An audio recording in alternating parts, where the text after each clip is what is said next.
misalnya kita lihat beberapa hari terakhir ini, IISG juga udah mencoba bergerak ke atas, tapi kayaknya ada tekanan jual yang cukup tinggi ya di beberapa sektor tertentu yang membuat langkah IISG untuk naik lebih tinggi di atas 7.300 kan agak tersendat kalau kita bilang itu ya. Nah, apalagi ditambah ini kan minggu depan lah ya katakan nanti ketika kita sudah masuk lagi itu kan sudah masuk ke bulan Mei ya. Mm-mm. Dan biasanya kalau bulan Mei kan seperti yang kita ketahui historis dulu-dulu kan sell in May and go away. Nah, sementara kalau kita tarik sedikit data-data terakhir kan asing masih cukup aktif nih di market kita ya. Kalau tidak salah Oke. saya baca berita terakhir juga masih melakukan aksi net buying. Ini apakah akan terjadi anomali nih untuk tahun ini, Ber? Apakah bulan Mei ini masih cukup? Karena kan kita bisa view singkat sebentar ya untuk Mei. Apakah view untuk bulan Mei ke depan ini masih cukup menarik atau enggak nih, Ber, sebenarnya? Oke, banyak sisi ya. Yang pertama kita harus melihat bahwa di bulan Mei ini jam perdagangan, jumlah hari bursa itu sedikit. Kalau Hmm. di bulan-bulan sebelumnya itu biasanya sekitar 20-an. Nah, ini hanya 15 ya. Artinya kalau sedikit, biasanya market cenderung juga akan tidak terlalu volatile, artinya ramai.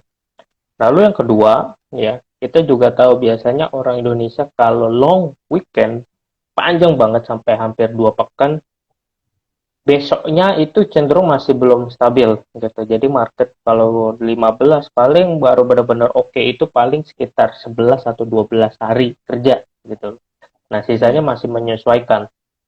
Nah, poin yang berikutnya lagi kita harus tahu. Oke, yang pertama masalah suku bunga. Hmm. Kita tarik dari bursa global ya, dari Amerika, di mana The Fed akan menaikkan suku bunga hampir 50 basis point. Dan itu akan terjadi kemungkinan besar di bulan Mei atau bulan Juni, yang mengartikan bahwa inflasi di sana sudah sangat tinggi, ya. Jadi untuk diredam harus naikkan. Nah, kalau sampai naik lagi, ya mendekati yang namanya suku bunga kita yang sekarang 3,5 basis point, itu akan mengindikasikan nanti capital outflow terjadi, ya. Karena gini, ngapain saya harus berinvestasi di tempat yang dimana returnnya nggak jauh beda dengan kandang saya sendiri, ya. Kalau misalnya katakan suku bunga di sana 2,5, di sini 3,5. Nah, belum lagi pajaknya dan segala macam ya. Mending saya lebih baik pulang kampung kayak gitu. Nah, Hmm. artinya kita harus antisipasi itu yang dikhawatirkan untuk secara global. Lalu yang kedua juga dari sisi global itu kita harus cermati ya, di mana perang ini kan masih belum selesai, apalagi harga minyak bisa dilihat sekarang sudah stabil lagi di angka 100 USD per barrel. Nah, ini kan mengindikasikan bahwa eh, komoditi masih ya, masih dalam time yang bisa bilang masih pendek ini masih cukup hit. Nah, jadi kita harus antisipasi kenaikan itu.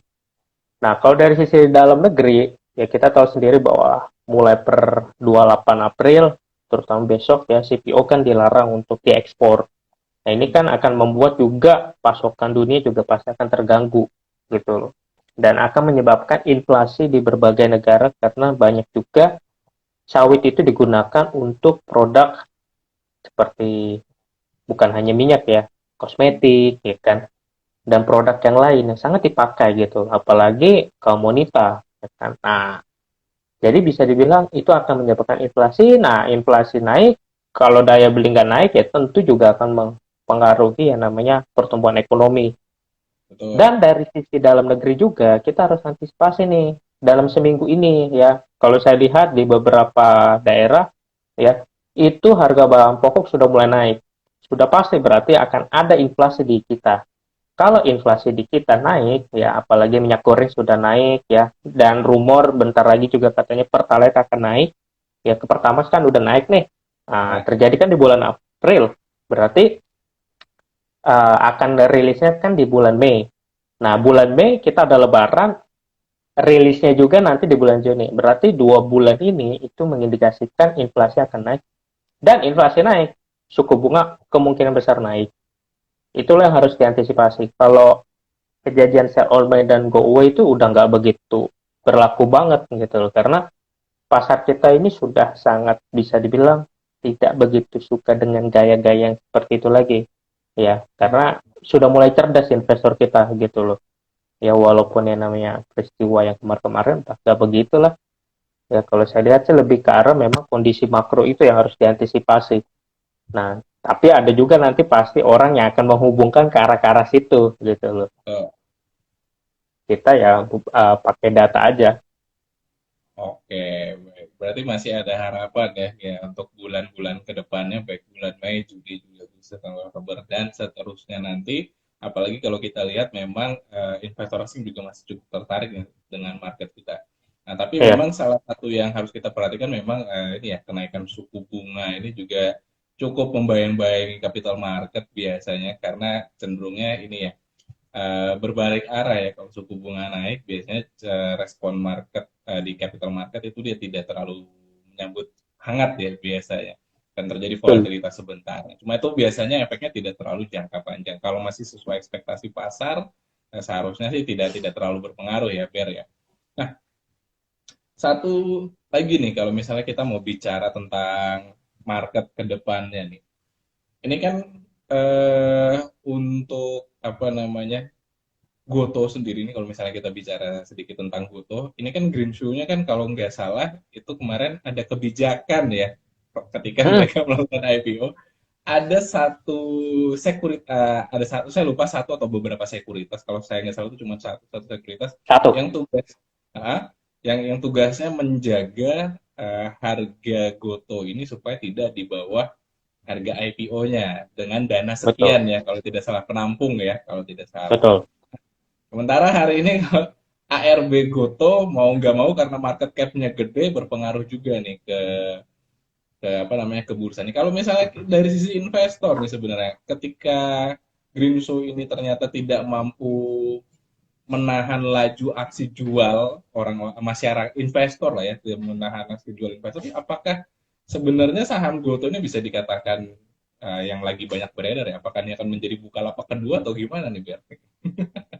Kalau dari sisi kalau kita ngomongin panjang ya bisa jadi orang kan pasti akan dihubungkan ya ibaratnya gimana ya, kita udah per- udah pernah yang namanya disakitin ketika didekatin lagi sama seorang perempuan atau misalnya laki-laki itu kan juga pasti ada trauma ya kan. Hmm. Nah, kemarin belum ada setahun ya kita buka lapak sangat diagung-agungkan banget gitu loh. Hmm. Naik arah dua kali habis itu jeblok jeblok jeblok jeblok jeblok sampai Hmm. 300 ke bawah. Nah, sekarang Goto. Nah, kita tahu bahwa Goto di dalam prospektusnya bilang dia masih ruginya cukup besar, lalu yang kedua dia tidak menjanjikan ada keuntungan dalam waktu dekat, artinya berarti dividen tidak ada. Nah, tapi kenapa sahamnya turun? Nah, ini bisa terjadi juga yang dimana memang selama ini investor yang sudah banyak nanam ya di Goto gitu, mereka merealisasikan. Ya. Nah, Hmm. walaupun pemegang saham lama yang besar-besar di hold ya, itu ada juga kan investor yang bukan orang yang masuk ke dalam bagian itu. Nah, jadi itu yang bisa diperhatikan. Terus yang kedua juga memang Goto ini eh, gimana ya? Orang kan nganggapnya wah ini keren, ya kan? Ini wah mantap gini lah. Tapi Hmm. kita harus berkaca gitu lah. Sesuatu yang big size, yang besar, biasanya jalannya itu tidak seperti saham-saham yang lain. Nah, kalau kita juga lihat ya, sekarang ini kan orang lihatnya green shoe-nya ini gimana nih? Ya, masih efektif atau enggak? Ya kita lihat gitu loh. Ternyata 2 triliunnya itu udah habis. Ya, bisa dibilang sudah jebol. Nah, artinya tidak ada penahan lagi nih kayak 2 hari yang lalu. Berarti Hmm. kan kalau tidak ada penahan lagi ya sesuai. Ngapain saya harus beli saham ini lagi? Kayak gitu. Jadi kalau dilihat sih memang dalam jangka pendek ya masih akan turun ya. Apalagi volume perdagangan hari ini juga cukup bisa dibilang cukup besar nih hari ini gitu loh. Dan candlestick-nya juga tidak enak. Nah, Oh, ya dia masih akan turun lagi sih kalau saya lihat sih. Ya view-nya sih masih belum ada kelihatan toh tanda-tanda untuk naik lagi ya. betul, betul. Oke, baik. Berarti sama aja seperti kemarin-kemarin ya seperti yang kita bicara ketika dana serapan yang dibutuhkan oleh perusahaan ini cukup besar dan juga status perusahaannya kurang lebih sama ya, masih belum bukan keuntungan ya sebenarnya teman-teman harus sudah melakukan kalkulasi juga ya di sana ya. Sudah ada pengalaman yang luar biasa tuh dari Bukalapak. Meskipun kita harus apresiasi ya, artinya perusahaan-perusahaan e-commerce artinya sudah berani melantai, artinya mereka punya keinginan untuk menjadi perusahaan publik yang bisa diketahui oleh masyarakat umum juga ya kondisi perusahaannya seperti apa, pengen mendapatkan kepercayaan publik juga. Nanti teman-teman sebenarnya harus apresiasi. Cuma memang di dalam prospektusnya kan itu sudah disampaikan. Nah, tugas teman-teman investor itu sebenarnya bukan jadi bagian penjulit ya kalau saya bilang ya. Kalau ini ya. Karena sekarang ini banyak banget yang bilang, oh nih bakal turun, bakal turun, bakal turun. Nah, kan dia udah bilang rugi di awal. Teman-teman kan punya opsi untuk beli atau tidak. Ya kan yang mengambil keputusan kan teman-teman kemarin ya. Nah, ketika beli kemarin itu juga harus disesuaikan dengan tujuannya. Tujuan membeli kemarin buat apa? Apakah buat invest ataupun buat uh, ngikutin trennya sementara ya kan. Kalau sudah mengikuti tren sementara seharusnya teman-teman juga udah seharusnya di hari pertama udah tahu lah ya, belajar dari Mm-mm. pengalaman itu Betul. harusnya udah lepas juga. Jadi biarkan aja market nanti yang bentuk harga seiring dengan kinerja perusahaannya. Oke, kalau misalnya kita bicara rangkuman hari ini juga, Ber, kalau untuk sisi sektoralnya sendiri dari IDXIC ini, hari ini sektor-sektor yang mengalami penguatan dengan pelemahan apa aja nih kalau kita boleh tahu? Oke, kalau dilihat sih memang hari ini paling banyak sektor yang mendominasi untuk kenaikan itu komoditas ya. Nah, Oke. itu berikutnya ada properti, ya, tapi tidak terlalu besar. Nah, Mhm. kalau yang turun memang paling banyak itu ada di finance. Dan Finance. yang kedua ada di consumer goods. Nah, itu yang membuat market kita bisa dibilang mengalami penurunan yang cukup lumayan gitu karena ada finance kita yang mengalami penurunan. Nah, Hmm.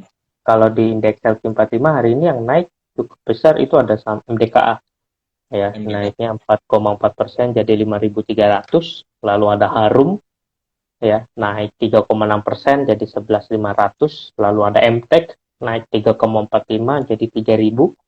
ITMG ya Kecil ya. 27.100 Ya. jadi 3%.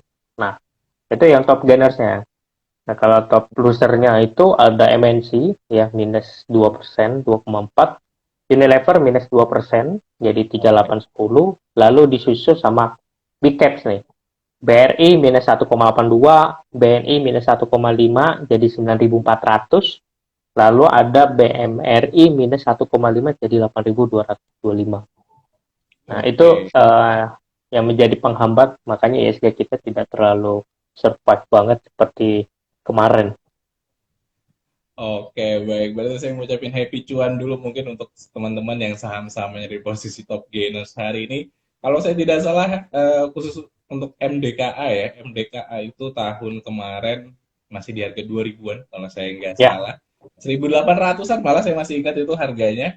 Cukup lama di sekarang 2000 ternyata udah 5.000 ya, beggar itu yang pertama. Berarti. Dan juga saya masih ingat ada salah satu pembahasan juga terkait dengan MTEK itu di harga 3.000 ternyata achieve hari ini ya. Gitu ya. Di harga 3.000 rupiah untuk MTEK ya, luar biasa. Oke, dan happy cut loss juga untuk teman-teman yang saham-sahamnya ada di posisi top losers hari ini. Nggak apa-apa kalau masih sesuai dengan trading plan. Berarti teman-teman sudah melakukan pengamanan asetnya, nanti tinggal dicek and dicek aja kira-kira perusahaan apa lagi ya. Karena kalau kita ngelihat nyasar besok, kayaknya kalau untuk besok nih orang-orang sudah pengennya ini ya, liburan ya, udah ya. ya itu dia betul. Jadi orang udah persiapan besok ini. Siap, Ini yang harus siap. diantisipasi nih. Oke, oke. Nah, satu mungkin Ber, yang cukup menarik kalau misalnya aku juga coba bahas nih, ada Hmm. di sektor poultry ya mungkin di detail. Sambil nunggu teman-teman mungkin kalau ada pertanyaan boleh silakan drop pertanyaannya di kolom komentar di box question nanti kita coba bantu jawab. Ini kalau poultry ya, kalau misalkan berdasarkan histori beberapa tahun sebelumnya ini kan menyambut Ramadan atau menyambut bulan puasa sampai dengan Idul Fitri biasanya kan kecenderungan saham-sahamnya cukup menarik untuk dibahas ya karena mengalami kenaikan yang lumayan. Tapi kayaknya kalau sampai dengan hari ini tidak terlalu bergairah nih Bel. Ada tanggapan resmi nggak nih kalau analisis terhadap ini saham-saham Ya, dari sektor poultry? saham poultry ini kalau kita lihat memang trennya semua belum ada yang up ya. Jadi kalau dilihat sih kemarin sama hari ini itu memang polanya ini sekarang lagi mulai reversal. Nah, kita belum lihat apakah ini kuat atau enggak karena volumenya juga tidak sebesar kayak kemarin. Hmm. Yang kedua, penurunan ini kalau kita lihat itu juga memang disebabkan oleh bahan baku ya, di mana jagung ya mengalami kenaikan. Terus yang kedua, kita juga melihat daya beli ya bisa belum kembali seperti yang COVID tidak ada ya. Nah, sebenarnya lebih ke arah yang pertama adalah jagung. Ya, jadi bahan baku mereka itu memang sekarang ini lagi naik. Ya. Oke. Nah, sekarang ini lagi naik. Lalu yang kedua juga memang sekarang harga serba naik semua. Nah, jadi orang pun juga ngerem gitu. Ya, tidak begitu banyak mengkonsumsi. Sekarang aja kadang kalau kita lihat di berbagai kota atau di daerah kita juga kan sekarang harga telur aja udah lumayan gitu loh ya, telur satu butir aja itu udah lumayan. Nah, artinya Udah berapa, itu Ben? menjadi ah Udah berapa apa harganya, Ben? Udah berapa kalau harganya, Ben? saya mainnya beli satu tapak ya, kalau satu tapak itu udah tentu sekitar hampir 60.000 gitu loh, Oh, jadi lumayan ya kan. Nah, jadi uh, itu mengindikasikan bahwa kalau orang nggak mampu beli ya berarti produknya nggak kepake. Nah, yang kedua hmm. juga barang pokok, bahan bakunya gitu loh. Kalau dia naikin harga, itu tentu akan memberat juga. Nah, kita Hmm. juga harus lihat bahwa jagung ya, harga jagung juga cukup tinggi di situasi seperti ini karena jagung juga diambil bukan dari negara kita juga ya, kita masih impor juga tuh. Nah, itu mengindikasikan bahwa memang kita juga masih banyak ya PR-PR khususnya di poultry ini gitu loh. Dan kita juga harus melihat bahwa maintenance atau kalau kita bicarakan juga operasional juga cukup tinggi. Nah, bahan pokok naik, operasional naik, sedangkan demand orang untuk beli produk dia tidak sekencang kemarin. Nah, itu yang menyebabkan kenapa saham poultry tidak begitu dominan gitu loh di saat mau menjelang lebaran. Oke. Itu yang menjadi katalis negatif di saham poultry ini. Oke, baik. Berarti itu yang ternyata mengakibatkan saham yang salah satu yang ditunggu-tunggu juga untuk berakhir, tapi ternyata ya tidak terlalu apa bukan tidak terlalu ya, bahkan ini ya apa namanya tidak sesuai seharusnya dia yang tahun-tahun Hmm. sebelumnya ini berarti menunjukkan anomali ini juga. Nah, kalau misalnya kita bicara ini lagi nih, seiring laporan keuangan kan rata-rata sudah mulai ini ya, biar untuk yang tahun 2021 kemarin rata-rata semua beberapa perusahaan itu sudah mulai merilis laporan keuangannya dan kinerjanya rata-rata positif. Khususnya juga mungkin kita bicara ke perbankan BUMN nih, yang Betul. baik yang ke ini ya BRI, BNI, Mandiri dengan BTN itu kemarin semuanya melaporkan bahwa keuntungannya kotos-kotos nih 2021 nih. Nah, kalau kita melihat performa mereka nanti berdasarkan 2021, kalau di 2022 ini, apakah perbankan khususnya mungkin kita bahas ke BUMN ya, kalau BCA kan udah leader sendiri nih kan kita bilang. Udah beda Kalau banget. udah beda ya dia. Dia ada pandemi dengan gak ada pandemi, saya rasa tetap cuan ya.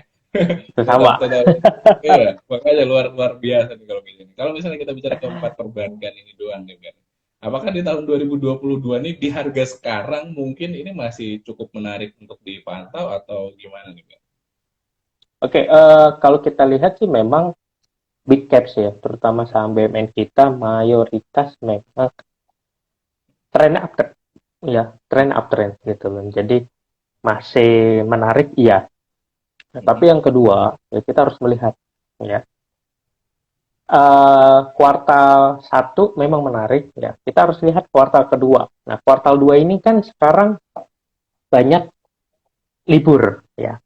Kedua, THR juga sudah banyak disalurkan, ya. Hmm. Kelihatan kalau kayaknya dari Mas Randi mukanya nih udah cuan Udah kotos-kotos habis nih, Pak saya cairnya Pak, udah kencang. Oh, udah udah habis habis. udah habis Pak, tidak perlu basa-basi. Hari THR, hari itu juga THR-nya habis, Pak, saya. Ha, mantap. Lanjutkan terus. Semoga direksi kita juga mendengar. Kirim lagi. Iya, aduh, Ya. uang Nah, lewat THR saya. jadi dengan adanya THR yang bisa dibilang bukan hanya karyawan swasta, tapi PNS juga akhirnya bisa dibilang dapat dan tukinnya 50% dapat, itu akan membuat ya perputaran juga banyak. Nah, berarti kalau perputaran banyak kan juga membentingkan ya atau ada sangat perbankan yang main di sini. Nah, jadi akan ada bagus nih. Tapi ya poin berikutnya lagi, selama saham tidak ada daya tarik, maka saham itu tidak dilirik. Nah, big Hmm. bank kita ini semua bagus. Ya, ada BRI, terus ada BNI, ada Mandiri. Nah, yang cukup menarik ini ada BNI. BNI akhirnya sudah menyetujui ya, atau sudah deal dengan Mayora untuk mengakuisisi perusahaan ini. Nah, yang terbaru lagi ada Bank Mandiri, yang dimana dia Hmm. akan mengakuisisi satu perusahaan lagi, itu untuk menjadi digital banknya dia. Nah, ini yang cukup menarik nih. Kalau sampai itu muncul, tentu Bank Mandiri akan lebih kencang lagi dibandingkan teman-temannya dia. Dan di satu Hmm. sisi juga kita harus melihat ada bank yang fokus untuk perumahan rakyat, itu juga sangat bagus ya. Kelihatan bahwa dengan banyaknya bisa dibilang pendapatan negara kita yang cukup oke ya, seperti kayak petani kita ya kan, CPO cukup oke ya, terus pengusaha batu bara juga oke. Berarti akan meningkatkan daya beli untuk ke properti. Nah, itu akan terbantu juga dari KPR kita. Nah, tapi ya kali lagi ya, semua bisa batal ya, artinya ada resiko di mana ketika suku bunga ya, suku bunga naik itu juga tentu akan memberikan dampak negatif juga kepada saham perbankan juga gitu loh. Walaupun di satu sisi ya, kalau kita nabung ya bunganya naik, kita naruh Ya. duit ke deposito bunganya naik ya, tapi perbankan harus ngasih ke orang kredit ya juga bunganya naik. Kalau orang nggak mau bayar ya berat juga akan menjadi kredit macet kayak gitu. Jadi Betul. kita harus melihat juga katalisnya ke depan apa. Dan jangan hanya beli ya karena suka akhirnya tembak jadi pas turun dibilang PHP ya kan. Makanya kita harus selidiki lagi gitu. Oke, berarti masih perbankan masih cukup menarik. Nah, tapi satu juga nih kayaknya kalau misalnya kita berandainya suku bunga naik, katakanlah ya. Seperti yang kita ketahui juga, ini salah satu sektor yang sangat tertekan nih selama 2 tahun terakhir ini, yaitu sektor properti juga ya. Baik entah itu mereka yang apartemen ataupun juga yang rumah tapak ya, kalau kita bilang kan tertekan juga nih dari sisi Iya, penjualan betul mereka betul. selama pandemi. Nah, meskipun berbagai macam stimulus yang dikatakan mampu mendorong apa namanya minat masyarakat untuk tetap membeli properti ya selama pandemi. Nah ini kan kalau kita bicara pandemi, pandeminya belum kelar. Nah, pemulihan ekonomi juga sedang, ekonomi nasional juga sedang berlangsung. Nah kalau nanti misalnya ketika BI selaku bank sentral yang mengatakan akan ada Oh, kebijakan untuk penaikan suku bunga yang otomatis berdampak juga kepada kebijakan kredit perbankan, otomatis nanti dominonya pasti ke properti juga ya. Ini apakah animo masyarakat dan juga penjualan dari saham-saham dari sektor properti ini masih cukup menarik nanti Ber, atau justru semakin tertekan? Gimana nih kalau kita bicara sektor properti ke depannya? oke, kalau kita bilang ya, sebenarnya perusahaannya sudah recovery. Oke. Mhm, Jadi sebenarnya perusahaannya sudah mereka sudah mencatatkan laba gitu loh. mhm, Ya artinya apa? Berarti demand-nya sudah ada. Ya mhm, orang yang pengen beli rumah sudah ada gitu. Ya kemarin-kemarin kan supply-nya ada banyak, tapi demand-nya nggak ada. Harga turun, bener. Nah mhm. sekarang supply-nya ada, demand-nya ada, makanya dapat mereka pendapatan. Tapi kenapa harga sahamnya tidak langsung cepat gitu diambil? Nah kita harus melihat juga gitu loh, di mana memang orang kita atau trader atau investor kita itu belum bisa cepat gitu loh, artinya mengapresiasi satu kinerja sebuah perusahaan. Ya kita juga masih lebih ke arah followers. Nah memang saat ini sektor properti kalau dilihat trennya ya belum ada tanda-tanda masih sideways nih. Ya, dia Hmm. biasanya manggungnya itu di kuartal terakhir. Ya, di akhir-akhir dia baru biasanya manggung gitu loh. Nah, kita harus Oke. antisipasi nanti di akhir tahun nanti ya. Kita akan melihat pasti properti akan manggung lagi seiring memang banyak pembangunan. Nah, kalau kita masuk sekarang, tentu ya akan kena impact dari namanya suku bunga. Pasti itu akan kena gitu. Hmm. Ya, tapi itu tidak akan lama karena market sudah antisipasi memang suku bunga akan naik. Ya. Nah, tinggal kita melihat seberapa pasar merespon gitu. Apakah panik banget atau memang udah memang biasanya naik ya udah gitu.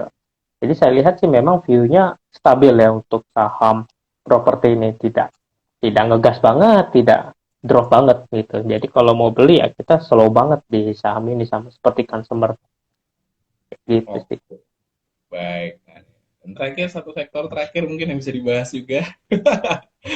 Apa tuh? infrastruktur infrastruktur Ya, subsektor telekomunikasi dengan yang satunya konstruksi nih. Kalau misalnya kita ngelihat khusus yang pertama untuk telekomunikasi, apakah kalau kita lihat harga saham-sahamnya kan udah mulai menarik ya, Bere. Contoh kayak untuk iya. leadernya aja Telkom akhirnya setelah sekian lama break di harga 4 ribuan dan sekarang juga 4 ribuan dia cukup stabil di area sana.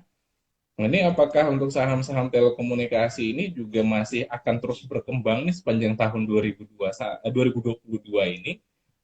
Apakah kita sebagai investor yang ataupun trader di sana masih bisa memanfaatkan momentum ini atau enggak nih? Dan kalau misalnya untuk saham-saham konstruksi sendiri nih, Ber, seperti yang kita ketahui juga kan kesepakatannya pembangunan IKN itu di tahun 2022 ya oleh Pak Jokowi Ya, kemarin ya itu sudah. Dan kalau misalnya kita berekspektasi bla bla bla kan otomatis pasca lebaran lah ya itu sudah mulai pembangunannya mentok-mentok setelah semester satu ini kelar atau di awal semester 2 kan akan dimulai juga nih pembangunannya. Ini kalau geliat saham-saham konstruksi juga apakah cukup menarik juga atau enggak nih kalau dikejar ya di tahun ini? oke. Kalau kita bicara yang pertama itu ada subsektor telekomunikasi sekarang semua memang lagi uptrend ya. Hmm. Semua lagi uptrend ini sebenarnya sama seperti kayak yang namanya Lebaran ya. Hmm. Artinya emiten retail, emiten poultry itu biasanya naik. Nah, ini juga naik karena kan demand-nya pasti tinggi sekali. Tuh. Hmm.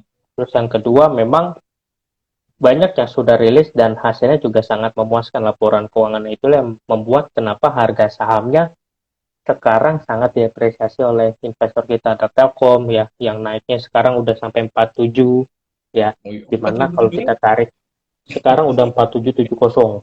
Oke.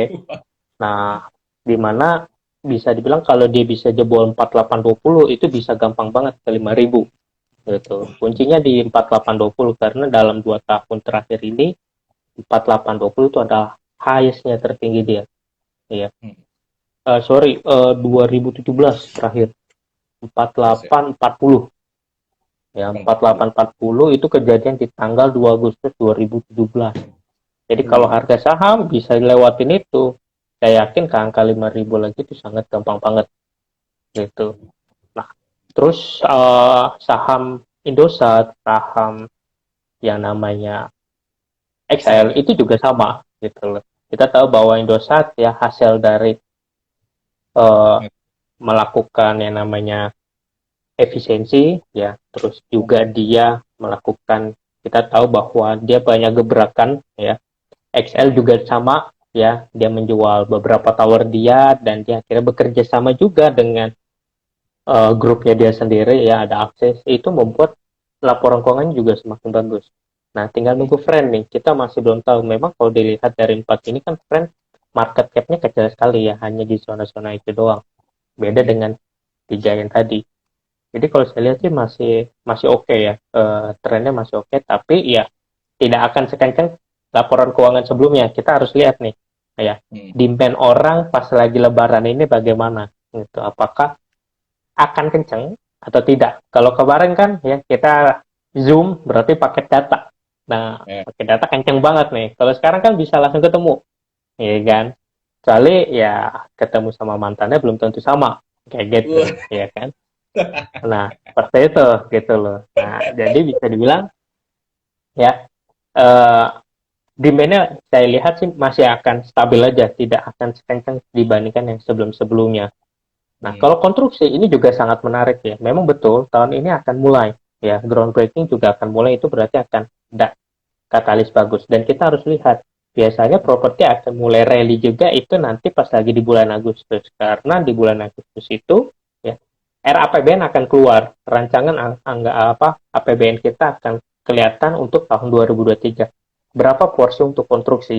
Nah, berarti kan pembangunan akan kelihatan tuh di situ. Semakin besar dari 2001, 22 ke 2023, itu menandakan bahwa pembangunan akan terus dilanjutin.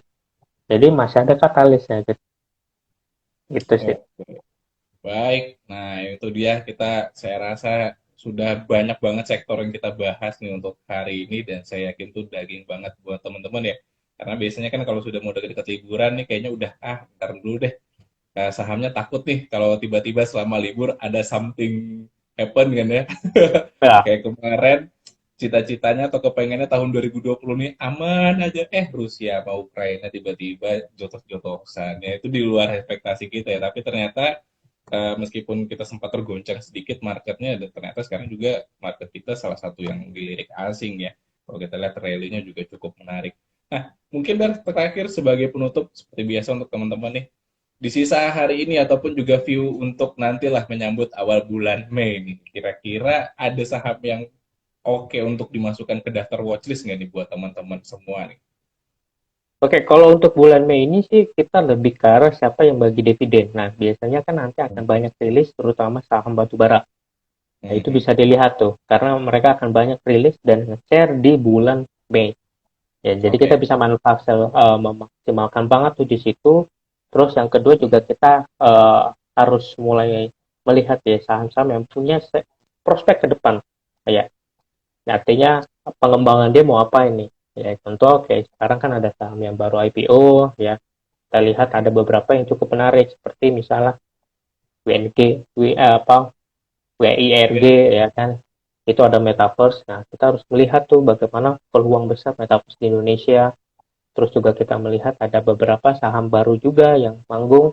Ya, kita lihat gitu dia ada prospek lagi nggak. Nah, artinya kalau tidak ada story ya saham itu biasanya cenderung tidak akan bagus gitu, tidak akan oke jalannya. Dan kita juga harus melihat ya 2 hari kemarin, kemarin lebih tepatnya beberapa pejabat kita ketemu dengan Elon Musk ya. Oh, Di situ ya. kita juga melihat bahwa ada ketertarikan gitu loh dari beliau untuk berusaha untuk invest ke Indonesia, dan kemungkinan besar ya presiden akan kunjungan negara juga ke Amerika dan bertemu juga dengan dia gitu. Jika jadi dan goal ya, Hmm. saya yakin saham-saham yang berbau nikel, Antam, Tins Hmm. ya, terus juga ada MDKA, Harum, itu pasti akan kena juga impactnya. Dan Oke. juga perusahaan yang berbau untuk nanti ke arah green economy gitu. Artinya ya seperti perusahaan yang tadinya batu bara, dia ada sekarang mulai ke arah ke nikel. Nah, jadi yang tadinya nggak nyiapin motor listrik, sekarang udah mau nyiapin motor listrik seperti kayak Indi, terus ada Toba, lalu ada Bird. Nah, itu bisa diperhatikan tuh saham-saham itu untuk di bulan nih. Itu sih kalau dari saya.